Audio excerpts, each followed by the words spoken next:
నమస్తే, welcome to NS TV. ముందుగా వార్తల్లోని ముఖ్యాంశాలు. మంచిర్యాల జిల్లా బెల్లంపల్లి పట్టణంలోని టేకుల బస్తీకి చెందిన దేవిని కృష్ణవేణి కళ్యాణ్ దాస్ దంపతులకు 2 పిల్లలు. కుమార్తె సహస్రకు 1 సంవత్సరం, కుమారుడు మహావీర్ 4 సంవత్సరాలకు వెన్నుముక్క కండరాల క్షీణత, స్పెషల్ మాస్కులర్ ఆట్రోఫీ SMA వ్యాధి సోకింది. అయితే చిన్నారుల చికిత్సకు 32 కోట్ల రూపాయలు ఖర్చవుతుందని వైద్యులు చెప్పడంతో ఏం చేయాలో తెలియని దీనస్థితిలో మునిగిపోయిన తల్లిదండ్రులు ఈ వ్యాధి వెన్నుపూసలోని కండరాల బలహీనత, క్షీణతకు దారితీస్తుంది. దీని ప్రభావంతో ఎక్కువసేపు నిలుచోలేరు, నడవలేరు. దీని నివారణకు ఒక్కొక్కరికి 16 కోట్ల రూపాయలు విలువైన ఇంజెక్షన్ చేయాలని వైద్యులు చెప్పడంతో దిక్కుతోచని స్థితిలో ఉన్న తల్లిదండ్రులకు పిల్లల తండ్రి కళ్యాణ్ దాస్ హైదరాబాద్లోని ఓ ప్రైవేట్ కంపెనీలో కంప్యూటర్ ఆపరేటర్గా పనిచేస్తుండగా నర్సింగ్ పూర్తి చేసిన కృష్ణవేణి బెల్లంపల్లిలోనే ఉంటూ పిల్లల సంరక్షణను చూసుకుంటున్నారు. కళ్యాణ్ దాస్కు ప్రతి నెల 11,000 రూపాయల వేతనం వస్తుందని, పిల్లల మందులకు 10 లక్షల రూపాయల వరకు అప్పులు చేశామని, పిల్లలు ప్రస్తుత పరిస్థితుల్లో ఉండాలన్నా ఒక్కొక్కరికి 6.5 లక్షలు విలువైన సిరప్ చొప్పున ఇద్దరికి 13 లక్షల విలువైన సిరప్లు వాడాలని సూచించిన వైద్యులు SMA నుంచి శాశ్వతంగా విముక్తి కల్పించడానికి అవసరమయ్యే ఇంజెక్షన్ల కోసం దాతలెవరైనా ముందుకు వచ్చి తమ పిల్లలను కాపాడాలని కృష్ణవేణి కళ్యాణ్ దాస్ వేడుకుంటున్నారు. సాయం చేయాలనుకునే దాతలు కృష్ణవేణి ఫోన్ నంబర్ 8897494155 ద్వారా సంప్రదించవచ్చు.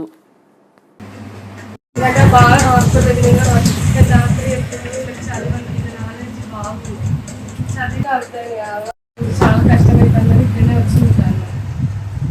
మళ్ళీ వెళ్ళాలి 13 తారీఖేమో రేంబుకి వెళ్ళాలి, నిమ్స్కేమో 15 తారీఖు వెళ్ళాలి. నమస్కారం, నా పేరు కృష్ణవేణి. మరి బెల్లంపల్లి టేకుల బస్తీ, మంచిర్యాల డిస్టిక్. మా 2 పిల్లలకి హెల్త్ ప్రాబ్లం బాగాలేదు. SMA spinal muscular atrophy. పిల్లల ట్రీట్మెంట్ చాలా ఖర్చు అవుతుంది. ఒక్క సిరప్ 6,50,000 అంటున్నారు. ఒక ఇంజక్షన్ ఏమో 16 కోట్లు అంటున్నారు. అందరి దగ్గరికి వెళ్ళాము, ఎమ్మెల్యే దగ్గరికి. పాత ప్రభుత్వం చుట్టూ 3 సంవత్సరాలు వెళ్ళినాం, కొత్త ప్రభుత్వం చుట్టూ 10 నెలల నుంచి తిరుగుతున్నాం. మాకు ఆర్థికంగానైనా ఏదైనా ఒక సహాయం చేయాలనేసి కోరుకుంటున్నా. ఎమ్మెల్యేనైనా, ఎంపీ అయినా, CM అయినా, దాతలైనా ఎవరో ఒకరు, ఎవరికి తోచిన ఎవరైనా సరే ఇంత అమౌంట్. మా పిల్లలు అయితే కూర్చుంటే నిల్చోలేరు, నిల్చుంటే కూర్చోలేరు. మా 2 పిల్లలైతే, పాపనైతే మెట్లు ఎక్కలేదు, దిగలేదు.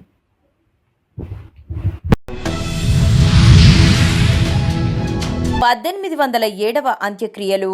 అనాథగా మృతి చెందిన రాణి 75 సంవత్సరాలు.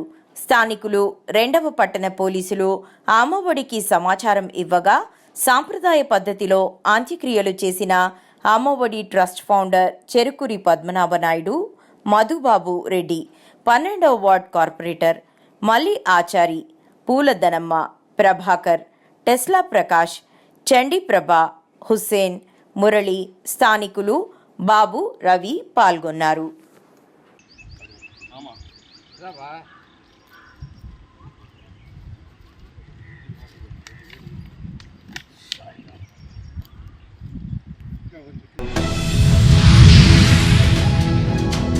న్యాయమైన కోరికలు తీర్చాలని మండల తహసీల్దార్ కార్యాలయం వద్ద అంగన్వాడీ కార్యకర్తలు ధర్నాను అడ్డుకున్న పోలీసులు డౌన్ డౌన్ అనే నినాదాలతో అంగన్వాడీ కార్యకర్తలు పనికి తగ్గ వేతనం ఇవ్వాలని మా కోరిక అంటున్న అంగన్వాడీ కార్యకర్తలు గత ప్రభుత్వంలో ధర్నాని విజయవంతం చేసుకున్నాము. ఒక్కరోజు ధర్నాకు అనుమతి ఇవ్వని ప్రభుత్వం, రైల్వే స్టేషన్లో తీవ్ర ఇబ్బందులకు గురైనాము అంటున్న అంగన్వాడీ కార్యకర్తలు. కూటమి ప్రభుత్వం రాగానే అంగన్వాడీ కార్యకర్తలు న్యాయమైన హామీలు తీర్చుతామని చెప్పి గత ప్రభుత్వం చేస్తున్న తప్పులు ఈ ప్రభుత్వం చేయడం చాలా బాధాకరమని అన్నారు. మినీ అంగన్వాడీలను మెయిన్ అంగన్వాడీలాగా చేస్తూ గ్రాట్యుటీ కూడా పెంచాలని కోరారు. నమస్తే సార్. కడప జిల్లా రైల్వే కొండాపురం మండలం యొక్క మండలం ఆఫీసులో MRO ఆఫీస్ దగ్గర నిరసనకి మేము ఈరోజు వచ్చినాం సార్. 10వ తేదీ చెల్లో విజయవాడ కార్యక్రమం ఉన్నింది నిన్న. అయినా కూడా మమ్మల్ని అతి ఘోరంగా పోలీస్ వాళ్ళు వచ్చి లేడీస్ కానిస్టేబుల్ కూడా లేకుండా ఒక ఆమె వచ్చింది వాణి అని. కానీ ఎస్ఐ సిఎస్ఆర్ అందరూ వచ్చి అక్కడ అడ్డుకోవడం జరిగినది. చాలా బాధాకరంగా ఉంది సార్ మాకు. ఎందుకంటే మేము సమ్మె చేసినప్పుడు మీరంతా వచ్చి నాయకులంతా మేముందామని భుజాలు తట్టి మద్దతు ఇచ్చినారు. కానీ ఏ ఒక్క మాట నిలబెట్టుకోలేదు సార్ మీరు.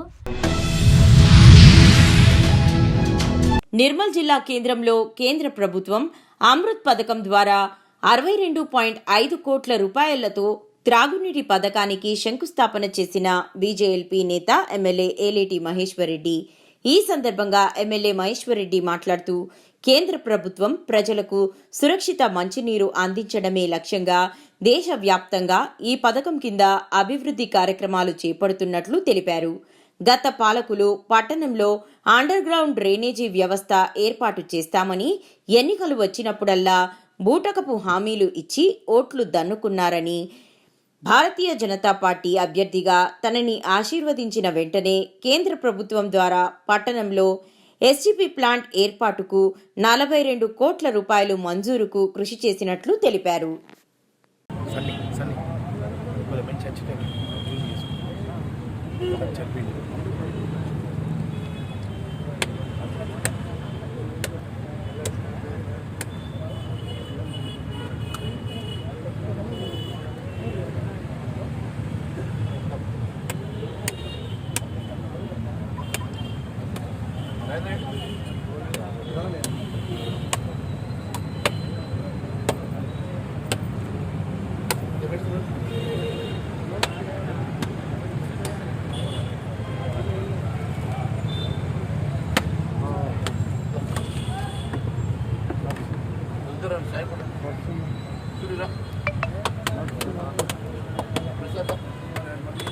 అరవింద్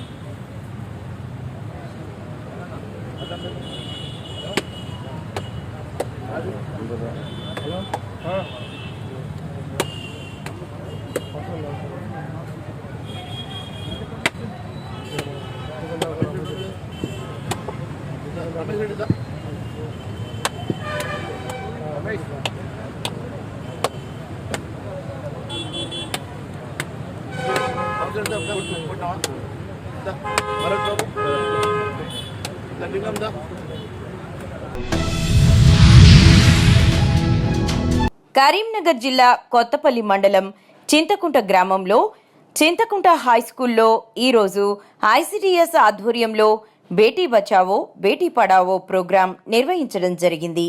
ఈ కార్యక్రమంలో హైస్కూల్ పిల్లలకి ఐసిడిఎస్ సూపర్వైజర్ ఎస్ అరుణ గారు మాట్లాడుతూ పిల్లలకు కావలసిన పోషక ఆహారం గురించి వివరించి చెప్పడం జరిగింది. డ్రాప్ అవుట్ పిల్లలు ఉండకూడదని, స్కూల్లో అందరూ చదువుకోవాలని, 18 సంవత్సరాలు నిండిన తర్వాతనే ఆడపిల్లలు పెళ్లి చేసుకోవాలని, ముందస్తు తల్లిదండ్రులు పెళ్లి చేస్తామంటే మా దృష్టికి తీసుకురావాలని చెప్పడం జరిగింది. ఆ అమ్మాయి ఉన్న ఊర్లోనే ఒక పలానా ప్లేస్కి రమ్మంటే వెళ్ళింది. ఆ అమ్మాయి కదా అంటే మీ ఏజ్లో ఉన్న వాళ్ళకి ఏమవుతుందంటే ఎవరైనా కొంచెం ప్రేమ చూపిస్తే చాలు మీరు ఒప్పొంగిపోతారు. అది మీ ప్రాబ్లం కాదు, మీ వయసులో ఉండే ప్రాబ్లం. ఓకే, ఆ తర్వాత అమ్మాయి కూడా హైదరాబాద్ వెళ్ళింది. హైదరాబాద్ వెళ్ళిన తర్వాత ఇంకా ఆమె అతనితో ఉంది, వచ్చేసింది. ఇక్కడికి వచ్చిన తర్వాత మర్చిపడే ఫైనల్గా ఏం చేసిందంటే, మీ నాన్న స్కూల్కి చిన్నప్పుడు ఆడుకునే వాళ్ళం వస్తున్న పోతున్న ఓరామ చిలుక అని ఏమంటే అది వస్తుంది మళ్ళీ పోతుంది, అంతే. దానికి ఏం శ్రద్ధ ఉండదు. మీరు కూడా అలాగా రావడం పోవడం మాత్రమే చేస్తే మీరు ఎప్పుడు కూడా మీరు అనుకున్న లక్ష్యాన్ని చేరలేరు. మీ అమ్మా నాన్నల కష్టాన్ని కనుక మీరు గుర్తు పెట్టుకొని మీరు ఇష్టంగా చదవడం స్టార్ట్ చేస్తే మీరు అనుకున్న లక్ష్యాన్ని మీ చేతులారా మీకు నచ్చినట్టుగా మీరు డిజైన్ చేసుకోగలరు.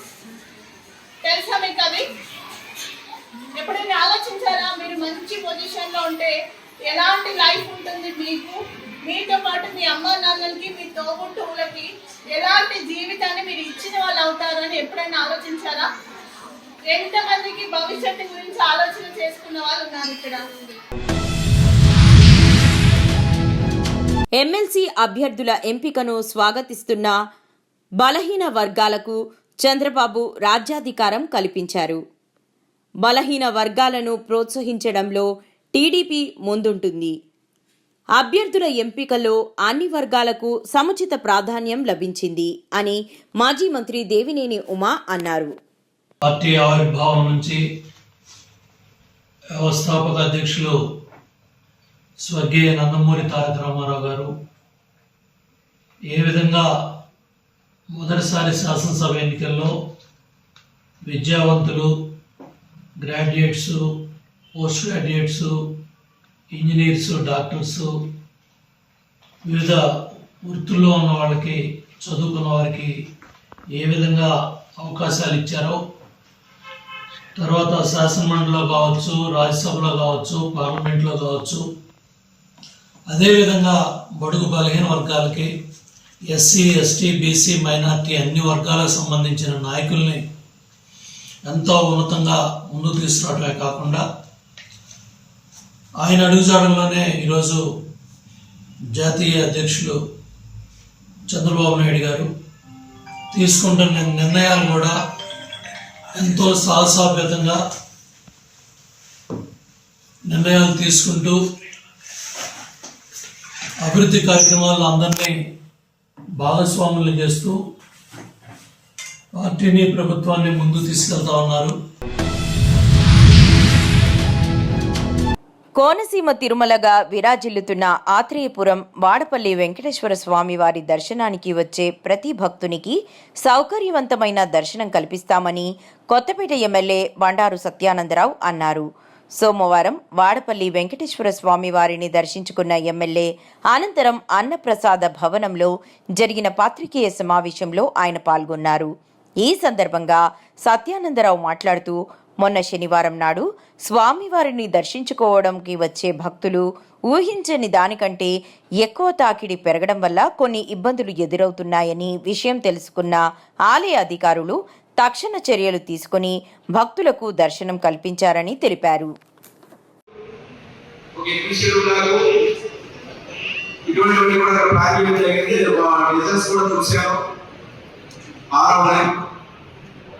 దాతల సహకారం, దేవస్థానం సహకారంతో కట్టుకోవాలన్నాం.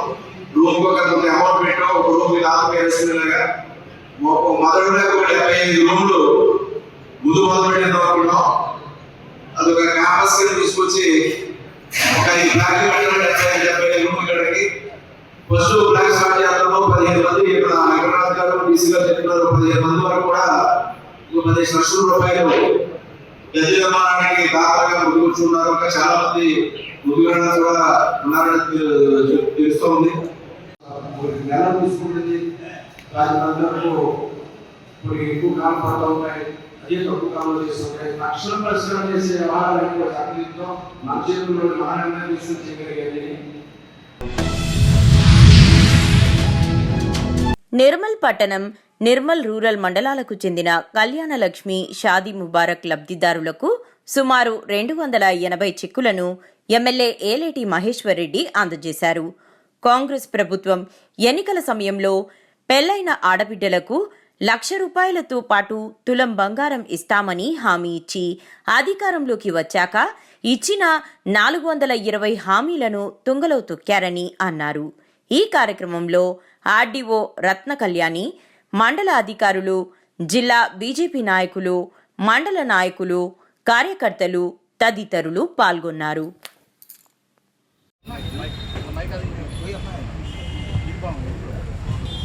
మరి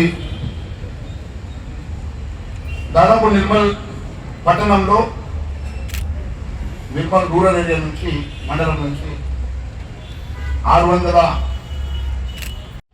వీళ్ళు మాటలు చెప్పేటోళ్ళు. వీళ్ళు కేవలం మాటలు చెప్తారు, కానీ మనకు ఇష్టమని హామీలు ఇయ్యరు. కేవలం సెంటిమెంట్ అడ్డం పెట్టుకుంటారు తప్ప వీళ్ళు మన బాధలు తీర్చుకోరు కాదు. ఏ మాట ఇస్తే ఎన్నికల్లా ఆ మాట మీద నిలబెట్టోళ్ళే నిజమైనటువంటి నాయకులు. ఇవాళ నేను మీ అందరికీ చెప్తా ఉన్నా, గతంలో ఒక పార్టీకి కలిసి ముఖ్యమంత్రి మంత్రి పదవి వస్తాయని చెప్పి ముఖ్యమంత్రి దగ్గర పోయి కాలు మొక్కి మంత్రి పదవి కోసం అమ్ముడు పోయిన వాళ్ళని చూసినాం మీద. కానీ మీరు ఆశీర్వదించిన మీ బిడ్డ, మీరు గెలిపించిన పార్టీలో కష్టం వచ్చినా నష్టం వచ్చినా ఈ పార్టీకి ఎదిరించి ఈ ప్రభుత్వం ఎదిరించి మీ బిడ్డగా పనిచేస్తున్న సంగతి నేను గుర్తు చేస్తున్నా. రాయచోటిలో హిందువులపై జరిగిన దాడులకు ఆదోని విహెచ్పి వారి ఆధ్వర్యంలో నిరసన కార్యక్రమం చేపట్టారు. ముఖ్యంగా హిందువుల పండుగలున్నప్పుడే ఈ అల్లర్లు జరుగుతున్నాయి. ఇతర అన్ని మతస్థుల పండగలకి ఎటువంటి అల్లర్లు జరగటం లేదు. కేవలం హిందువుల పండుగలున్నప్పుడే ఇలాంటి అల్లర్లు జరుగుతున్నాయి. పోలీసులు దీని మీద దృష్టి పెట్టాల్సిన బాధ్యత ఎంతైనా ఉంది. రాయచోటి ఎస్ఐ ఎఫ్ఐఆర్లు చెప్పిన విషయం నన్ను కింద పారేసి మెడ మీద కాలు పెట్టి నా మీద హత్యాయత్నం చేయడం జరిగింది అంటూ ఎస్ఐ హిందువులపైన ఎఫ్ఐఆర్ నమోదు చేయడం జరిగింది. దానికి నిరసనగా ఈరోజు ఆదోని సబ్ కలెక్టర్కి వినతి పత్రం ఇవ్వడం జరిగింది అంటూ విశ్వ హిందూ పరిషత్ జిల్లా అధ్యక్షులు బసవన్న గౌడ్ తెలిపారు. ఈ యొక్క నిరసన కార్యక్రమానికి ఇక్కడ విచ్చేసినటువంటి మీడియా మిత్రులకు అలాగే హిందూ బంధువులకు అందరూ కూడా విశ్వ హిందూ పరిషత్ తరఫున హృదయపూర్వక ధన్యవాదాలు. మరి 4వ తేదీన రాయచోటి జరిగినటువంటి సంఘటనను దృష్టిలో పెట్టుకొని ఈరోజు రాష్ట్ర వ్యాప్తంగా ఈ యొక్క నిరసన కార్యక్రమం జరుగుతూ ఉంది. అలాగే మేము కూడా ఆదోని నుంచి కూడా ఈ యొక్క రిప్రజెంటేషన్ ఇవ్వడం జరిగింది. ముఖ్యంగా హిందువుల యొక్క పండుగలప్పుడే ఈ యొక్క అల్లర్లు జరుగుతూ ఉన్నాయి.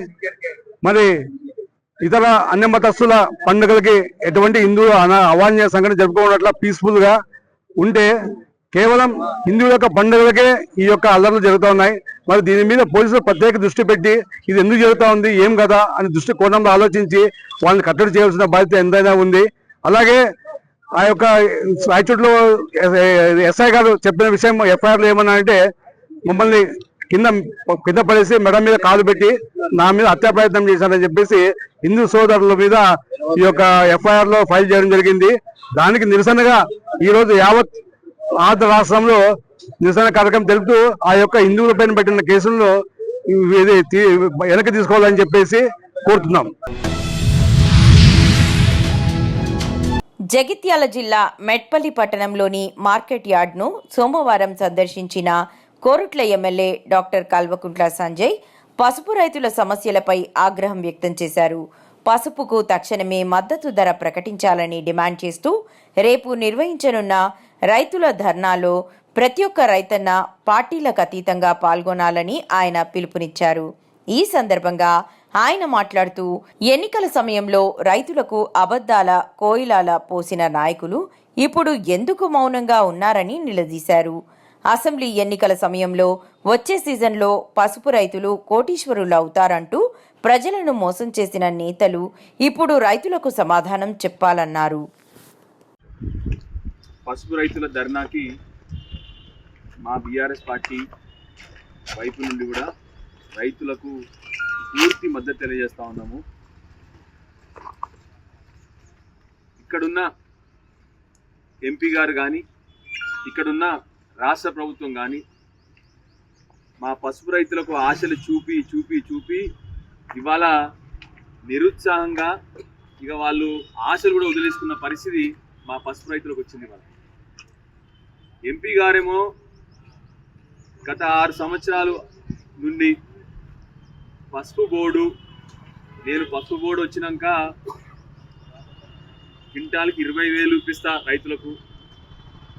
దాని తర్వాత పసుపు బోర్డు వేస్తూ అది ఒక అంబాసిడర్ కారు, నేను బెంజ్ కారు తీసుకొచ్చిన వీళ్ళ కోసం స్పైస్ బోర్డు అని. మళ్ళీ స్పైస్ బోర్డు అయిపోయినాక మళ్ళీ ఒకరోజు సడన్గా గుర్తొచ్చి మళ్ళీ మంచి పసుపు బోర్డు తీసుకొచ్చిన మళ్ళీ ఒకరోజు పసుపు బోర్డు.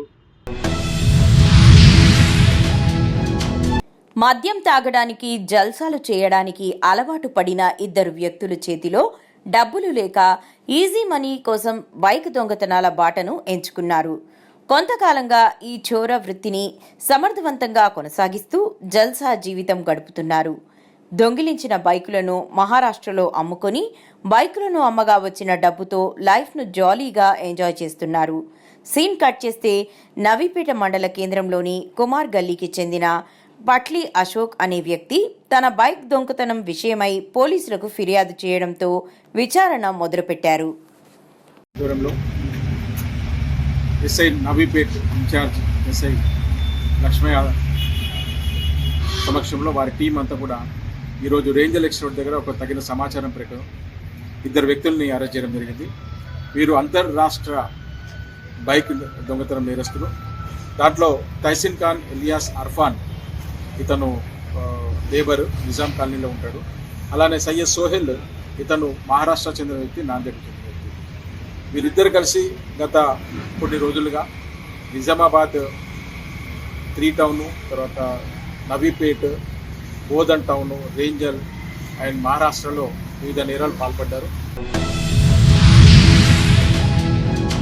మంచిర్యాల పట్టణం చున్నంబట్టి కాలనీ 100 ఫీట్ రోడ్ శ్రీరామ కాలనీలో గల మాతృఛాయ ఫౌండేషన్ ఆఫీస్ నందు ట్రాన్స్జెండర్ కమ్యూనిటీ వారందరికీ నిర్మణ్ ఆర్గనైజేషన్ వారి సహకారంతో అంతర్జాతీయ మహిళా దినోత్సవం మరియు ట్రాన్స్ విజిబిలిటీ డే జరుపుకోవడం జరిగింది. ట్రాన్స్ విజిబిలిటీ డేని మార్చి 31న జరుపుకుంటాము. ఆ రోజు కమ్యూనిటీ పైన జరిగే హింసను, వివక్షతను, చిన్నచూపును గురించి తెలియజేయడం జరుగుతుంది. ఈ కార్యక్రమంలో 2 కమ్యూనిటీ లీడర్స్ను సన్మానించడం జరిగింది. అలాగే నిర్మాణ్ ఆర్గనైజేషన్ వారు 10 మంది ట్రాన్స్జెండర్లకి కుట్టు మిషన్ నేర్పించడం జరుగుతుంది. ట్రాన్స్ విజిబిలిటీ డేని మరియు అంతర్జాతీయ మహిళా దినోత్సవాన్ని పురస్కరించుకొని వారు 20 మంది ట్రాన్స్జెండర్స్కి నెలకి సరిపడా న్యూట్రిషన్ పంపిణీ చేయడం జరిగింది. నమస్తే అండి, నేను నీతో మాట్లాడుతున్నాను. Matruchhaya foundation founder and ప్రెసిడెంట్ని. ఈరోజు మా ఆర్గనైజేషన్లో అంతర్జాతీయ మహిళా దినోత్సవం అలాగే ట్రాన్స్జెండర్ విజిబిలిటీ డేని నిర్మాణ ఆర్గనైజేషన్ ద్వారా మేము ఈరోజు కండక్ట్ చేయడం జరిగింది. అలాగే నిర్మాణ ఆర్గనైజేషన్ ద్వారా ఒక 20 ట్రాన్స్జెండర్స్కి మేము నెలకు సరిపడా సరుకులను కూడా ఇవ్వడం జరిగింది.